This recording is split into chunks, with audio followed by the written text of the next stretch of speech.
राजस्थान का एक मुख्यमंत्री ऐसा भी हुआ जिसने इतिहास रच दिया। इतिहास इसलिए क्योंकि वो प्रदेश का पहला दलित मुख्यमंत्री बना। पर अफसोस, ये दलित मुख्यमंत्री प्रदेश के दलितों के लिए ही कुछ न कर पाया और ये नाम महज एक खिताब बनकर रह गया। ये नाम जगन्नाथ पहाड़िया का है, जिनका एक भाषण उनकी सीएम की कुर्सी ले बैठा। ये वो दौर था जब कांग्रेस आलाकमान की मंजूरी के बगैर पार्टी में एक पत्ता भी नहीं हिलता था। ऐसे में सीएम स्वतंत्र भाषण कैसे दे सकते थे? और फिर पहाड़िया सीएम बने भी गांधी परिवार की जी हुजूरी करके थे।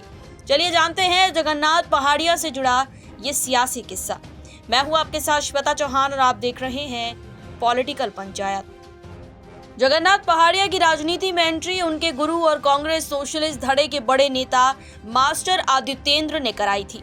मास्टर आदित्येंद्र की मुलाकात पहाड़िया से उनके ससुराल भुसावर में हुई थी। उस वक्त पहाड़िया की उम्र महज 25 साल थी और इस नौजवान का राजनीति के लिए जोश देख मास्टर ने पहाड़िया को अपना शागिर्द बना लिया। कानून की पढ़ाई कर रहा 25 साल का यह लड़का एक बार फिर अपने मास्टर से मिला। तब उन्होंने जगन्नाथ पहाड़िया की मुलाकात पंडित नेहरू से कराई। मुलाकात के दौरान नेहरू ने इस पढ़े लिखे दलित नौजवान से पूछा कि देश कैसा चल रहा है, तो पहाड़िया का तत्काल जवाब था कि बाकी चीजें तो अच्छी चल रही है, लेकिन देश में दलितों को रिप्रेजेंटेशन ठीक से नहीं मिल रहा। इस पर नेहरू जी ने पूछा कि तुम चुनाव लड़कर रिप्रेजेंटेशन क्यों नहीं करते? इस पर पहाड़िया ने कहा कि आप टिकट दीजिए, मैं चुनाव जरूर लड़ूंगा। इस तरह नेहरू ने भी इस नौजवान की आंखों में एक नेता की छवि देखी और उसे लोकसभा का टिकट देने का तय कर लिया। फिर कुछ महीनों बाद दूसरी लोकसभा के चुनाव होने थे, यानी यह समय 1957 से 1962 का था। पहाड़िया को टिकट दी गई सवाई माधोपुर से। बता दें कि उस समय इस एक सीट से 2 सांसद चुने जाते थे। इस तरह पहले सांसद चुने गए पहाड़िया और दूसरे सांसद का नाम था राजस्थान के पहले सीएम रह चुके हीरालाल शास्त्री का। एक और बात, पहाड़िया का यह चुनाव इसलिए खास था क्योंकि वो सबसे युवा सांसद बने थे। इससे जुड़ा एक किस्सा भी है कि जब पहाड़िया अपनी जीत का सर्टिफिकेट लिए दिल्ली रवाना हो रहे थे, उस समय टीटी ने उनके टिकट पर सवाल किया।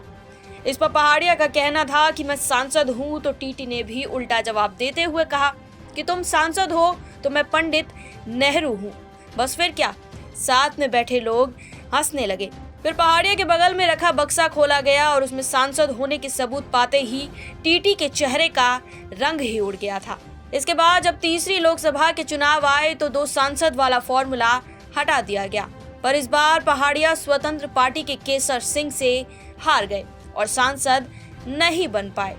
लेकिन सांसद न बन पाना कोई बड़ी हार नहीं थी, क्योंकि पहाड़िया संजय गांधी के करीबी हो चले थे।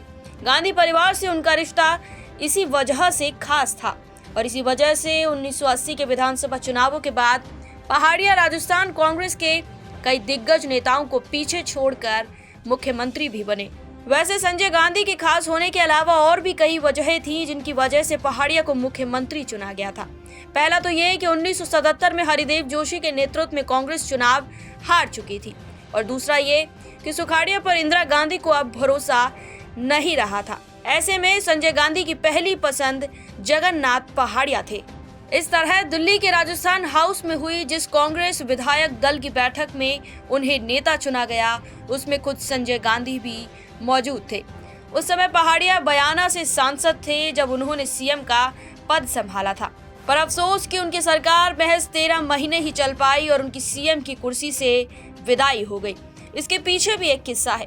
दरअसल उन्होंने कवयित्री महादेवी वर्मा पर जो टिप्पणी की थी, उससे इंदिरा गांधी बेहद नाराज हो गई थी। इंदिरा गांधी महादेवी वर्मा को बुआ कहा करती थी और पहाड़िया का यह बयान उन्हें अपनी बुआ का अपमान लगा। अब आप सोच रहे होंगे कि आखिर पहाड़िया ने ऐसा भी क्या कह दिया था जो इंदिरा उनसे नाराज हुई। तो बता दें कि जयपुर में 10 जनवरी 1981 को ऑथर्स गिल्ड ऑफ इंडिया के वार्षिक अधिवेशन में पहाड़िया और महादेवी वर्मा एक साथ शिरकत कर रहे थे। इस समारोह में जब पहाड़िया का बोलने का मौका आया तो उन्होंने कह डाला कि महादेवी की कविताएं आम लोगों के सिर के ऊपर से निकल जाती हैं। मुझे कुछ भी समझ में नहीं आता। साहित्य ऐसा लिखा जाना चाहिए जो लोगों की समझ में आए। बस उनकी यही टिप्पणी सीएम पद पर भारी पड़ गई। इस बीच में एक और किस्सा है जिसके बारे में हम आपको बताना चाहेंगे। भरतपुर की बैर तहसील में एक पुल था जिसे वहां के स्थानीय लोग सीता पुल कहते थे। पुल के बारे में ऐसा मिथक चल पड़ा था कि जो भी उस पुल के उद्घाटन की कोशिश करता उसका दुर्भाग्य शुरू हो जाता। लेकिन पहाड़िया ने शायद इस मिथक को नजरअंदाज किया या फिर उन्हें पहले से अपनी कुर्सी जाने का अंदाजा था। वो सीता पुल का उद्घाटन करने पहुंचे, फीता काटा गया, पर 14 जुलाई 1981 की तारीख को पहाड़िया को मुख्यमंत्री पद से त्याग पत्र देना पड़ा। इसके बाद ना तो कभी वो केंद्र और ना ही राज्य की राजनीति की मुख्यधारा में वापसी कर पाए। हालांकि वे 1979 से 90 तक एक साल के लिए बिहार और 2009 से 2014 तक हरियाणा के राज्यपाल रहे, पर यह पद अक्सर किसी नेता को एक रिटायरमेंट के तौर पर सौंपा जाता है।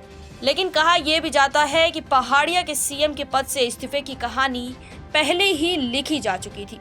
राजस्थान के वरिष्ठ पत्रकार नारायण बरेठा इस बारे में कहते हैं कि जगन्नाथ पहाड़िया उस समय मुख्यमंत्री बने थे जब उत्तर भारत में कोई मजबूत दलित नेता नहीं था, लेकिन उस मौके का फायदा जगन्नाथ पहाड़िया नहीं उठा पाए और दलित समाज को भी उनसे जो उम्मीदें थी उन पर भी पहाड़िया खरे नहीं उतर पाए। तो ये था राजस्थान के पहले दलित मुख्यमंत्री जगन्नाथ पहाड़िया से जुड़ा वो सियासी किस्सा जिन्होंने इतिहास तो रचा, पर वो इस इतिहास को दलितों की विरासत में नहीं बदल पाए, क्योंकि मुख्यमंत्री बनना अपने आप में बड़ी उपलब्धि थी, मगर जनता खासकर दलित समाज को उनसे जो उम्मीदें थी वे पूरी ना हो सकी।